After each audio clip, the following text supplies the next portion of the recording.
नमस्कार मित्रों, नमस्कार। आज हम लोग national sports club of India में हैं जो मथुरा रोड पे सिचुएटेड है। यहाँ पे योग शिविर का कैंप पिछले 2 दिनों से चल रहा है। हमारे साथ योग गुरु डॉक्टर साहब बोलूँगा मैं इनको, क्योंकि उन्होंने पीएचडी की उपाधि उनको पहले भारत के योग गुरु हैं जिनके पास पीएचडी डिग्री है योग से में। हाँ जी। तो हमारे साथ जो है आज स्वामी करमवीर जी महाराज हैं। आपको प्रणाम गुरु जी। हम लोग जानना चाहेंगे कि जो योग पद्धति है, जैसे अभी आपने बोला अभी योगा कराया, फिर आपने बोला विश्व में मोदी जी ने काफ़ी योगा कराया है, लेकिन फिर भी अभी जैसे मैं खुद हूँ तो मेरे से भी योगा नहीं कर पा रहा हूँ, जबकि मैंने बचपन में 10 साल करा योगा, योग नीति, प्राणायाम। और अब हमारे शरीर तो, और एक आपने जो वात पित्त कफ रोग का बड़ा अच्छी तरह समझाया, क्योंकि आज तक हम लोग समझ ही नहीं पाए थे कि वात पित्त कफ कैसे डिफाइन कर रहे हैं। तो थोड़ा सा आप शेयर कर दीजिए स्वामी जी अपने बारे में और थोड़ा योगा के बारे में। देखिए, यहाँ दिल्ली के अंदर जो नेशनल स्पोर्ट्स क्लब है, इसमें पिछले 3-4 दिन से योग शिविर का आयोजन किया गया है और इसमें काफ़ी लोग भाग ले रहे हैं। योग अपने आप में एक आध्यात्मिक विधा है। केवल देश के अंदर हम देख रहे हैं जो प्रचार प्रसार हुआ योग का, वो केवल आसनों का हुआ, लेकिन जो उसकी मूल चीज़ है आध्यात्मिकता, उसका प्रचार प्रसार नहीं हुआ।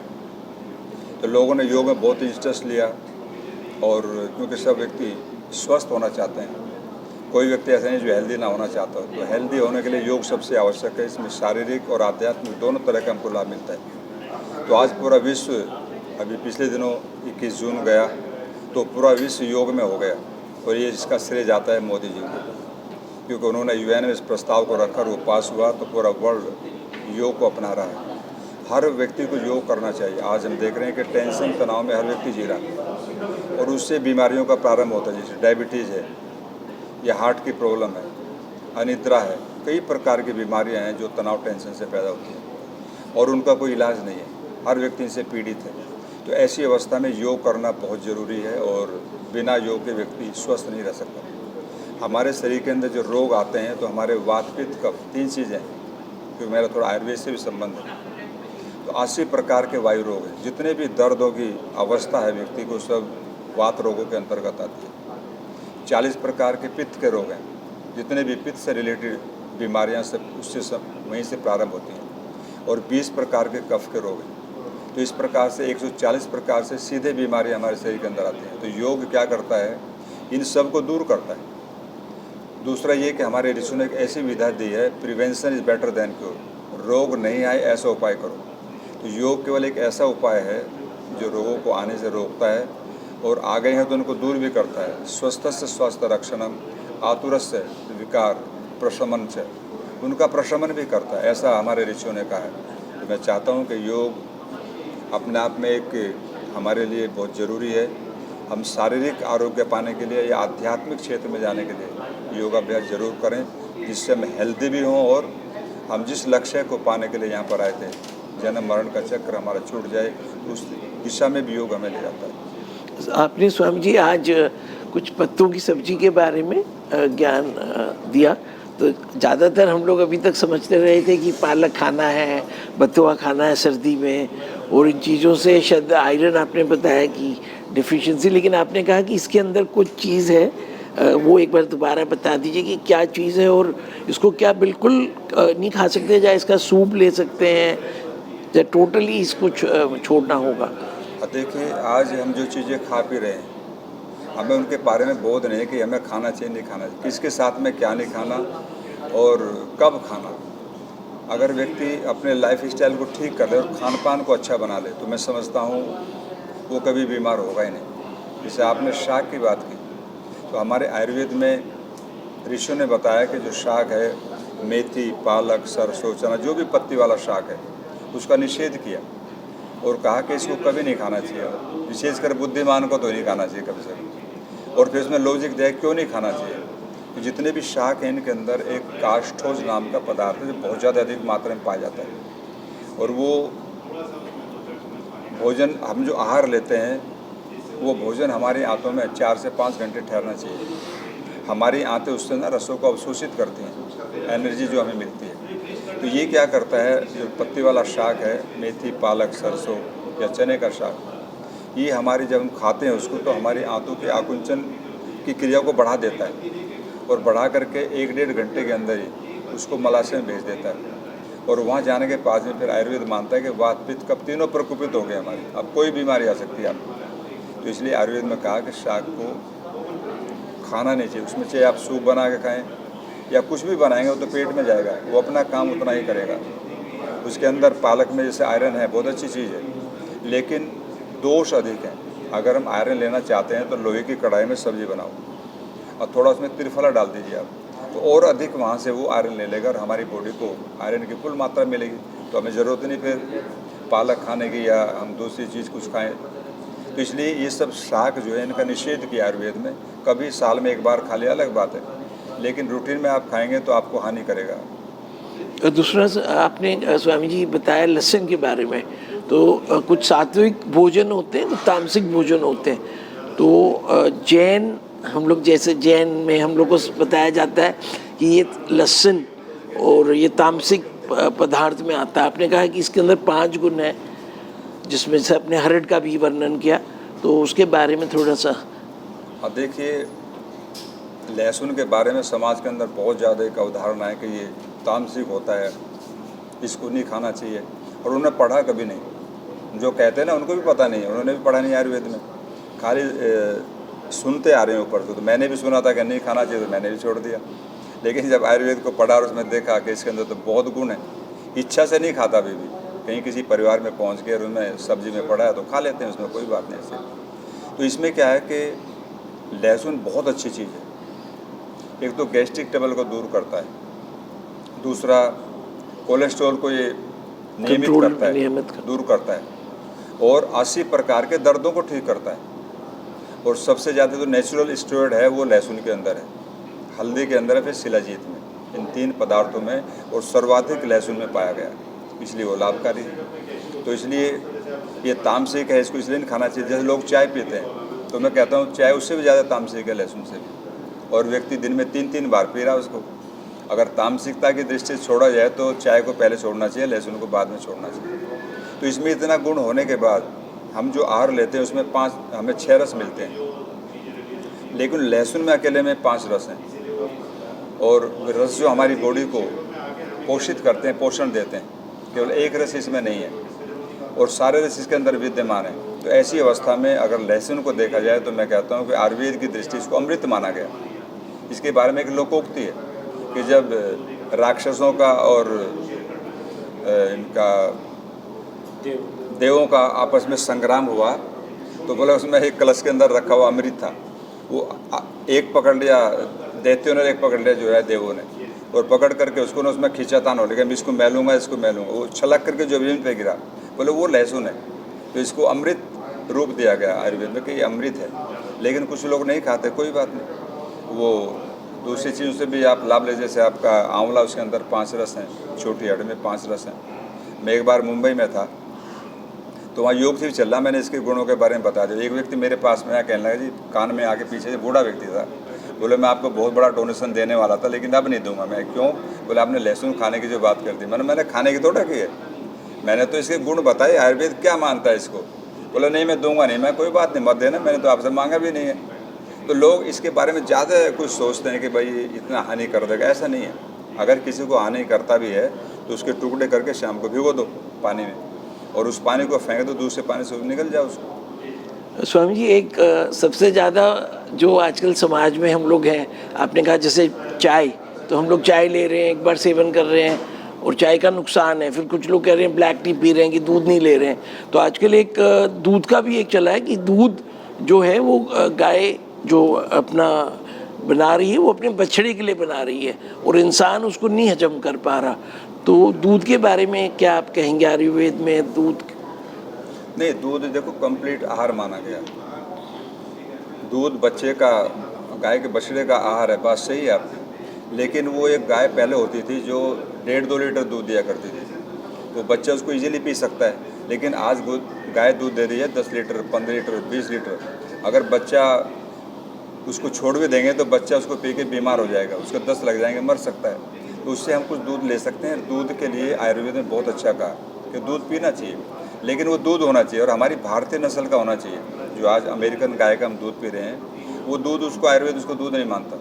उसको गाय हम उसको कहते हैं जिसके डांट हो, गल कम्बल हो, एक पहचान पढ़ देते हैं। पहले जब 5वीं कक्षा में पढ़ा करते थे गाय कैसी होती है, तो उसका एक पहचान बताए कि ऐसा ऐसा होना चाहिए। उस गाय में यह है नहीं जो अमेरिकन गाय है। तो जो हमारी भारतीय ब्रीड है उसके अंदर सारे गुण हैं, उसको लेना चाहिए, उससे हमें शारीरिक लाभ मिलता है। और बच्चे को दूध पिला के पीना चाहिए। ये बात आपकी सही है कि उसका जो अधिकार है पहले बच्चे का है, तो उसको पहले अच्छी तरह पिलाओ, जो बचे उसको निकालो। हम आश्रम में ऐसे ही निकालते हैं, जब बच्चा तृप्त हो जाता है उसके बाद में हम दूध निकालेंगे, तो फिर वो पाप नहीं लगेगा। ये जो लोग आक्षेप करते हैं ना कि बच्चे के लिए दूध है, आपने क्यों निकाला, तो फिर उसका भी पूर्ति हो जाती है और हमें भी उससे दूध मिल जाता है। तो दूध का सेवन करना चाहिए। जैसे आयुर्वेद में कहा स्वास्थ्य के बारे में कि व्यक्ति स्वस्थ कैसे रहेगा, तो उसमें 3 चीज़ें गिनाई।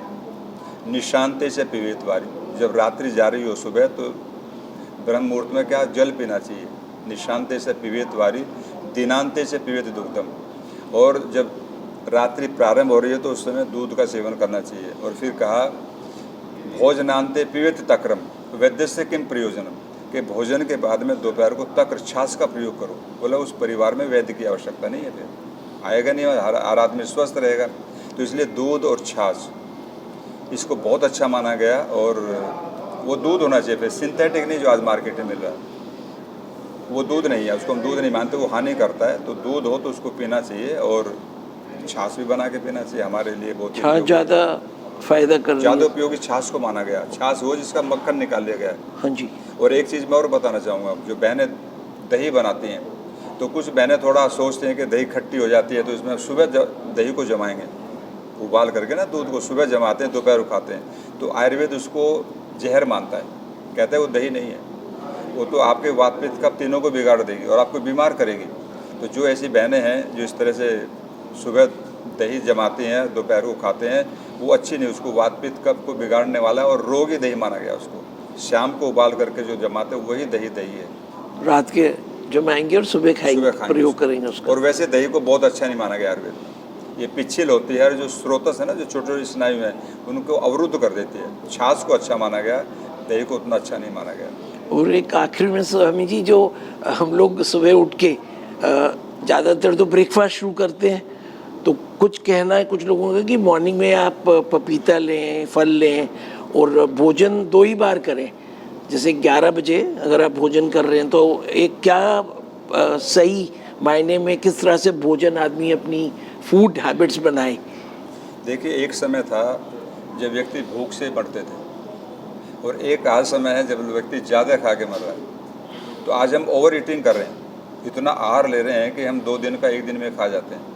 आयुर्वेद में कहा कि जो प्रातःकाल का जो हमारा नाश्ता है ना, उसको प्रातराश कहते हैं, वो बहुत लाइट होना चाहिए। दोपहर को मध्यम तरीके से खाओ और शाम को फिर लाइट होना चाहिए। लेकिन उसमें भी जिसकी वो बहुत फैटी हैं, जैसे आप बहुत फैटी हैं, तो आपको शाम को नहीं लेना चाहिए। और कुछ चीज़ें ऐसी हैं जो हमारे स्वास्थ्य को सुधारने के बजाय बिगाड़ती हैं, उनको अवॉइड करना चाहिए। या तली हुई चीज़ें हैं, जंक फूड है, बाहर की जो हम चीज़ें खा रहे हैं आज, उसके अंदर कई प्रकार के ऐसे रिफाइंड ऑयल वगैरह भी नुकसान कर रहा है, बिल्कुल हानिकारक है। तो जो घर में बहनें बनाती हैं उससे बढ़िया भोजन हो नहीं सकता। तो वो सुपाच्य होता है और हमारी हेल्थ के लिए अच्छा होता है, बच्चों के लिए अच्छा होता है। और इसलिए आज बीमारी फैल रही है। हमें ये पता नहीं है कि किसके साथ में क्या नहीं खाना, हम खाते जा रहे हैं, बस जो हाथ लगे उसको खा जाते हैं। आज एक बीमारी फैली लिकोडर्मा, हाँ जी, जो सफ़ेद दाग हो जाते हैं और उसका कोई इलाज नहीं। फिर बच्चे सारे, क्या कारण है जी उसका? उसका कारण ये है कि हम नमक और दूध की चीज़ें साथ खा रहे हैं। जो विरुद्ध आहार है उसको हम साथ साथ खाते हो तो रिएक्शन होता है बॉडी में। वो रिएक्शन क्या है, फिर वो धातु में जाता है और वो यही रोग पैदा करता है। तो इसलिए हमें अच्छे आहार का सेवन करना चाहिए, और जो हरी सब्जियां हैं उनका ज़्यादा यूज़ करना चाहिए। जितना हम फाइबर वाली चीज़ें खाएंगे वो हेल्थ के लिए बहुत अच्छी हैं। और कोशिश करें कि हम मिट्टी के बर्तनों में खाएं, सिल्वर को अपने यहाँ से घर से अलग करें, नहीं तो वो आदमी को मारेगा, बीमार करेगा। और आपने जैसे बताया कि जो आहार लेंगे, अब मैं तो आजकल कोशिश कर रहा हूँ कि शाम को भोजन मिस कर रहा हूँ, उसकी जगह मैं आम खा ले रहा हूँ, तो वो भी नुकसान करेगा? फल अगर ले रहा हूँ, भोजन नहीं ले रहा हूँ, वो नुकसान नहीं करेगा, लेकिन आम क्या फैटी होता है, फैटी होता है। कम मात्रा में फुंसी, होता है। और दूसरे हाँ फल जी। हैं, आप जैसे अपना ये बब्बू गोसा हाँ है, जी, सेब है, वो पपीता खाना है, ये सब चाहिए। खा सकते हो आप। एक अभी लेटेस्ट चलन चल रहा है अमेरिका और हिंदुस्तान में, प्लांट होल, वो जो फूड बोल रहे हैं कि वेगन फूड, जिसमें वो उनका एक अलग ही है कि रागी आटा भी, मतलब गेहूं भी बोल रहे हैं, गेहूं भी मना कर रहे हैं। बोलते हैं कि गेहूं एक नया प्रोडक्ट है जो ग्रीन रेवोल्यूशन में भारत में लाया गया। तो उसके बारे में क्या बोलेंगे, जो रागी और ये बाजरा ज्वार हम लोग खा सकते हैं 12 महीने, और कैसे सेवन करें उसका? और देखिए गेहूं क्या है ना, गेहूं के अंदर भी शुगर है, अकेला गेहूं नहीं खाना चाहिए कभी भी। तो पहले हमारे यहाँ परंपरा थी कोचनी, उसमें जो है गेहूं होता था, उसमें चना होता था, मटर, कई चीज़ों को मिक्स करके खाते थे। लेकिन धीरे धीरे हम थोड़ा स्टैंडर्ड में आ गए, तो हमने उनको छोड़ दिया और हमने ये अकेला खाना शुरू कर दिया। लेकिन जब बीमारियाँ बढ़ी आज, तो फिर लोगों के ध्यान में आ रहा है, तो हमने गलती कर दी, हमें उसी फूड पे आना चाहिए। तो फिर पुनः अब जो है ना, रागी है या बाजरा है, कुट्टू है, कई तरह के अनाज उसको मिक्स करके हम खा रहे हैं सिर्फ, तो वो सबसे अच्छा है, उसका सेवन करना चाहिए। मिक्स अनाज की चपाती हमको खानी चाहिए। धन्यवाद स्वामी जी। और आज जैसे नेशनल स्पोर्ट्स क्लब ने और आप लोगों ने स्वामी जी के आशीर्वाद से एक शाम को शिविर भी होगा 5 से 7, जिसमें आप बता रहे हैं कि अलग अलग विभिन्न प्रकार के बच्चों के ना उसमें थर्ड आई डेवलप की हुई है। थर्ड आइटम, तो वो आंखों पे पट्टी बांध करके लिखती भी हैं, पढ़ती भी हैं, ड्राइंग बनाती हैं। आप कोई चीज़ लेकर के आओ तो आपको देख के बता देंगे कि इसमें कितने कलर हैं। तो एक अलग विधा है योग की, मेडिटेशन के द्वारा ही उन बच्चों ने अपनी इस थर्ड आई को डेवलप किया है। हम जैसे आंखों से देखते हैं, ऐसे बंद आंखों से भी देख सकते हैं। धन्यवाद स्वामी जी। ठीक है, धन्यवाद। आप लोगों का भी इंटरव्यू कर लें, आप लोग ने क्या गेन करा फॉर लास्ट। सर आप आइए ना। मित्रों, हमारे साथ नेशनल स्पोर्ट्स क्लब के मेंबर हैं, तो आपका तीसरा दिन है शिविर में, तो स्वामी जी से मिलके और आपने जो योगा अभ्यास कर रहे हैं, तो क्या आप रेगुलर कर रहे हैं, नियमित? जी, मैं रेगुलर कर रहा हूँ। मैं स्वामी जी के कांटेक्ट में पिछले 3 साल से हूँ और इनके बताए हुए जो आसन्स हैं उनका मैं काफ़ी प्रयोग करता हूँ। वैसे मैंने जब 3 साल पहले मैंने जब अपने मेडिकल टेस्ट कराए थे, तो मेरा थायराइड, मेरा कैल्शियम, मेरा एक्चुअली कोलेस्ट्रॉल, मेरा इवन और कई चीज़ें जो है बढ़ी हुई थी। तो योग के माध्यम से वो धीरे धीरे मेरी सारी चीज़ें ठीक हो गई हैं और मैं अभ्यास से काफ़ी अपने आप को लाभान्वित महसूस करता हूँ। मैं देख रहा था कि आपका योगा, आप काफ़ी कुछ कर रहे थे, मेरे तो हाथ पैर ही नहीं उठ रहे थे, I was feeling very bad. मैं भी कोशिश करूँगा कि जैसे स्वामी जी ने बोला कि आप प्रयास करते रहें, वो हाथ पैर खुद खुल जाएंगे, क्योंकि जॉइंट्स की समस्या है, नी रिप्लेसमेंट की समस्या। अभी आपका ठीक है स्वास्थ्य? हाँ, मैं इवन मेरा क्रेटिनाइन काफ़ी बढ़ा हुआ था, ओके। वो काफ़ी कंट्रोल हो गया। अभी मेरे रिपोर्ट्स के हिसाब से वो बिल्कुल ठीक तो आपकी है। दिनचर्या कैसे रहती है? सुबह आप योगा कितनी देर करते हैं? करीब 1 घंटे मैं और मेरी पत्नी साथ। अच्छा, वेरी गुड, धन्यवाद। अभी